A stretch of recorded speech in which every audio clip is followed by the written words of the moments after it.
بعض لوگ یہ کہتے ہیں کہ ہر سال اتنے جانوروں کا خون بہایا جاتا ہے، کروڑوں اور اربوں روپے کی قربانیاں کی جاتی ہیں، تو انہی قربانیوں کی جو رقم ہے وہ کیوں نہ کسی فلاحی ادارے کو دے دی جائے، یا عوام الناس کی خدمت کے لیے، ان کی فلاح و بہبود کے لیے خرچ کیے جائیں، جیسا کہ یہ شیطان کے ساتھی کہتے ہوئے نظر آتے ہیں، بالخصوص ان دنوں میں، کہ کسی غریب کی بچی کی شادی کرا دی جائے، ہسپتال بنائے جائیں، دیگر بہت سارے آپشن پیش کیے جاتے ہیں، اور یہ کہتے ہیں کہ شاید اس کا زیادہ ثواب ہے۔ تو ان کا جو یہ شاید ہے، یہ شاید انتہائی خطرناک ہے، کیونکہ پیارے آقا صلی اللہ علیہ وسلم کے حدیث کے وہ جو لفظ ہیں کہ بِكُلِّ شَعْرَةٍ حَسَنَةً، شعرتن کی جو تنوین ہے یہ تاکیر کی ہے، اور حسنتن کی جو تنوین ہے یہ تعظیم کی ہے۔ پیارے آقا صلی اللہ علیہ وسلم نے یہاں واضح فرمایا کہ ایک معمولی سا حقیر سا بال، اس کے بدلے جو اجر اور ثواب ہے وہ اتنا بڑا ہے کہ وہ گمان میں نہیں آ سکتا۔ تو یہاں بات ہے قربانی کی، یقین کی بات ہے۔ تو میں عرض کرتا ہوں کہ ہم آقا پاک علیہ السلام کے یقین کی بات کریں کہ یا تیرے شاہد کی بات کریں۔ آقا پاک صلی اللہ علیہ وسلم جب انہوں نے ایک طریقہ 10 سال کے عمل سے بتا دیا، تو پھر ہمیں کسی شاہد کے چکر میں پڑنے کی ضرورت نہیں۔ آپ کوئی بھی چیز خریدتے یا بیچتے ہیں تو اس کی لکھت پڑھت کے لیے اسٹامپ پیپر یوز کرتے ہیں، تو وہ اسٹامپ پیپر آپ کو ایک معمولی سی 20 روپے کی رقم میں بھی ایک آپ کو بیان الفی مل جاتا ہے، تو اس پر لکھت پڑھت کی جائے تو اس کو قانونی مانا جاتا ہے۔ اب ایک بندہ وہ یہ کہے کہ نہیں جی میں اس 20 روپے کے اسٹامپ پیپر کے بجائے مارکیٹ سے کوئی 500 روپے کا قیمتی کاغذ لاتا ہوں اور اس پر تحریر لکھتا ہوں، تو کیا اس کی تحریر قابل قبول ہوگی؟ کیا قانون اس کو تحفظ دے گا؟ نہیں، کیونکہ 20 روپے کے سرکاری جاری کردہ اسٹامپ پیپر کی حیثیت اس 500 روپے کے اعلیٰ کاغذ سے زیادہ ہے۔ اور کوئی بندہ کہے کہ گاڑی جس طرح پیٹرول سے چلتی ہے، کوئی بندہ کہے جی میں اس میں پیٹرول نہیں ڈالتا، میں اس کو عطر سے یا شہد سے چلاؤں گا، تو کیا گاڑی چل جائے گی؟ بالکل نہیں چلے گی۔ تو یوں ہی قربانی کا مسئلہ ہے کہ پیارے آقا صلی اللہ علیہ وسلم کے فرمان شریف کے مطابق لاکھوں کروڑوں روپے کی نیکیاں قربانی والے دن، لاکھوں کروڑوں روپے کی نیکیاں ایک طرف، اور ایک معمولی سی رقم کا حصہ خرید کر اللہ کی راہ میں قربان کرنا، وہ ان کروڑوں روپے کی نیکیوں سے زیادہ ہے۔ اور یاد رکھیں پیارے آقا صلی اللہ علیہ وسلم کی حدیث میں موجود ہے کہ جو وسعت کے باوجود قربانی نہ کرے وہ ہماری عیدگاہ کے قریب نہ آئے۔ یہ بھی یاد رکھیے کہ ہر جانور کی قربانی قبول نہیں ہے، پابندیاں ہیں۔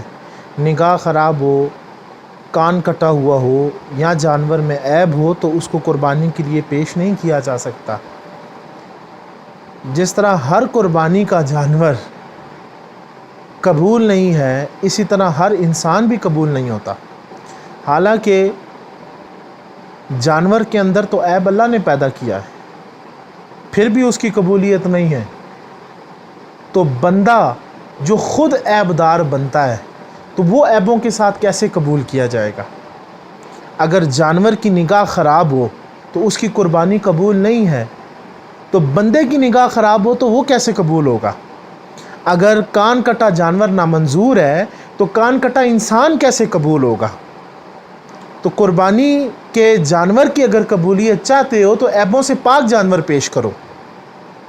اسی طرح اگر بندہ اپنی قبولیت چاہتا ہے تو غلامی مصطفیٰ کے ذریعے اپنے آپ کو عیبوں سے پاک کر کے اللہ تعالیٰ کے حضور پیش کرے، پھر اس کی قبولیت ہوگی۔ حضرت ڈاکٹر محمد اقبال رحمۃ اللہ علیہ فرماتے ہیں کہ محمد کی غلامی دین حق کی شرط اول ہے، اسی میں ہو اگر خامی تو سب کچھ نامکمل ہے۔ تو یہ جو شیطان کے ساتھی ہیں، جب بھی کوئی شاعر اسلام میں سے کوئی قیمتی اہمیت والا موقع ہو، اس وقت ان کو لاجک یاد آتی ہیں، اس وقت یہ طرح طرح کی نئی باتیں پیش کرتے ہیں۔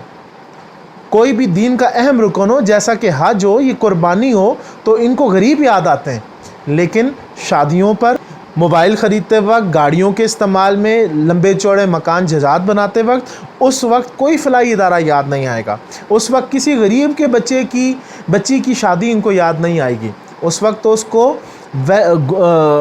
خریدنے والے کو مبارکباد دی جاتی ہے، اس کو قطعاً یہ نہیں کہا جاتا کہ تم نے 3 لاکھ کا آئی فون لیا، تم 10,000 کا موبائل لے کے بھی گزارا کر سکتے تھے۔ تو اخلاص میں کمی آ چکی ہے۔